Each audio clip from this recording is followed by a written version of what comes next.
Hi 大家好အားလုံးပဲမင်္ဂလာပါ Yun's Chinese Flow မှာကြိုဆိုလိုက်ပါတယ်ဒီနေ့မှာတော့ HSK နဲ့ပတ်သက်ပြီးတော့မှအကြံအနေငယ်ကိုထပ် sharing လုပ်ပေးပါဖြစ်ပါတယ်အားလုံးသိကြတဲ့အတိုင်းပဲ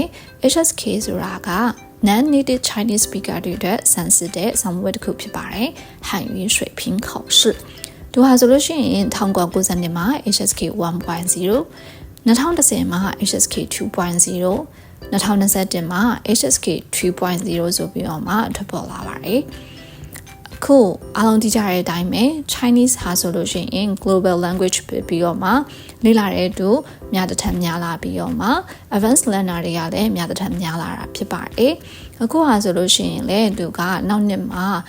ဒီရဲ့ textbook ကို upgrade လုပ်မှာဖြစ်ပါတယ်။ Okay အဲ့ဆိုလို့ရှိရင်သူက 2.0 နဲ့ 3.0 ကဘာကွာခြားရလဲ 2.0 မှာဆိုလို့ရှိရင်သူက level 1ကနေ60ရှိပြီးတော့မှ 3.0 မှာဆိုလို့ရှိရင်ကျတော့ level 1ကနေ90ဖြစ်သွားပါတယ်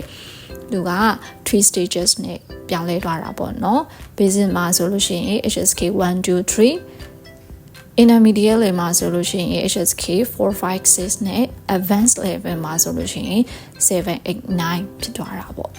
ဒီမှာဆိုလို့ရှိရင်တတိထားမိမှာက vocab တွေကလည်းပို့ပြီးတော့မှများရတယ်။ hands တွေဆိုတာလည်းပို့ပြီးတော့မှများရတယ်။တခုထူးခြားချက်ကကြတော့1 to 6ကကြတော့ listening, speaking, reading, writing ဆိုပြီးတော့မှ၄မျိုးရှိပြီးတော့မှဒီ7 to 9ကကြတော့သူကဘာတစ်ခုတိုးလာလဲဆိုလို့ရှိရင် translation skill ကိုလည်းသူတို့ကပို့ပြီးတော့မှအဓိကထားလာပါတယ်။ဆိုတော့အရင်ကလေ့လာရမှာဆိုလို့ရှိရင် elementary stage ဖြစ်တဲ့ HSK 1ကနေ 3D ပေါ့နော်သူကကြတော့အဓိက target ထားတာပါလေဆိုလို့ရှိရင်ဆိုတော့ business ဖြစ်တဲ့ communication လုပ်နိုင်တာအဓိကထားတာပေါ့နော်ပုံမှန်ဝကြလေးတွေစကားလုံးလေးတွေနားနိုင်တဲ့စွမ်းရည်ကိုအဓိကထားတာပေါ့ okay 中级ဖြစ်တဲ့ intermediate stage ကကြတော့4 to 6ပေါ့နော်သူကကြတော့အဓိကဖြစ်တဲ့ fluent communication ဖြစ်ရမယ်ပြီးလို့ရှိရင်那种可以讨论复杂的那个话题ဘယ်လိုလဲဆိုလို့ရှိရင်အကြောင်းအရာနဲ့နဲ့နေတဲ့ဒီရဲ့title တွေမှာ context တွေမှာကိုကဆွေးနွေးနိုင်ရမှာဖြစ်တာပေါ့နော်ဒီမှာဆိုလို့ရှိရင်လည်း vocab အပြားဆိုလို့ရှိရင်လည်းသူက9000ကျော်လောက်ရှိမှာ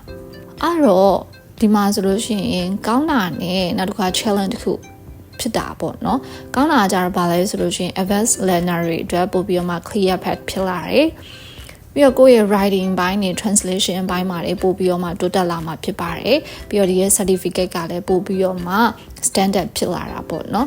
ဒါမှဆိုလို့ရှိရင် challenge ရှိမှာပေါ့နော်ဘာလဲဆိုလို့ရှိရင်ဆိုပါမှန်ကလေးက vocab တွေတို့အခြေခံတွေကပို့ပြီးတော့မှပိုင်နိုင်လိုက်ရမှာဖြစ်ပါတယ်နောက်တစ်ခုက translation skill ကလည်းပို့ပြီးတော့မှ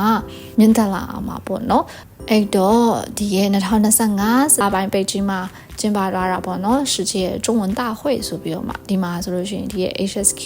3.0 ကိုမိတ်ဆက်ပေးသွားတယ်ဒီမှာဆိုလို့ရှိရင်လည်းအကြောင်းအရာတွေဘာတွေကအဓိကကို focus ထားထားလဲဆိုတာကိုလည်းရှင်းပြပေးပါတယ်ဒီက level ရဆိုလို့ရှိရင်1 to 9ရှိမယ်初级中级高级ဆိုပြီးတော့မှပြီးတော့တို့ရဲ့ level alikeဒီရဲ့ textbook တွေကလည်းအကုန်ပြောင်းသွားမယ် workbook တွေကအကုန်ရှိမှာပေါ့နော်ခါတိုင်းလို့ပဲဒါပေမဲ့ဒီနေ့တော့သူရဲ့အကြောင်းအရာတွေကပြောင်းလဲသွားတာမှာပေါ့ပြီးတော့မှအဓိကထားလိုက်လေဆိုလို့ရှိရင်သူတို့ China နဲ့ပတ်သက်တဲ့ဟာ Chinese culture skill တွေပို့ပြီးတော့မှ upgrade လုပ်လာတယ်နောက်တစ်ခုကဘာလဲဆိုတော့ AI နဲ့ digital ဒီရဲ့အပိုင်းနဲ့ပတ်သက်တဲ့ဟာတွေပို့ပြီးတော့မှထည့်သွင်းလာတယ်ပြီးတော့ဒါတွေနဲ့ပတ်သက်ပြီးတော့မှလည်းPowerPoint တွေထွက်လာမယ်ပြီးလို့ရှိရင် video တွေအတန်းဖိုင်တွေကလည်းအကုန်ထွက်လာမှာဖြစ်တာပေါ့နော် Okay ဒါကကြတော့2026မှာစတင်ပြီးတော့မှထွက်ပေါ်လာမှာဖြစ်ပါတယ်အဲ့တော့ကိုရီးယားလည်းမရက်မနာပဲဆက်ပြီး upgrade လုပ်ပါ Okay let's go လေ့လာပါဆွေးမလျှော့ပါနဲ့ဒီဥစ္စာကတကယ်ကိုစိတ်ဝင်စားဖို့ကောင်းပါတယ်好那我们下个视频见吧拜拜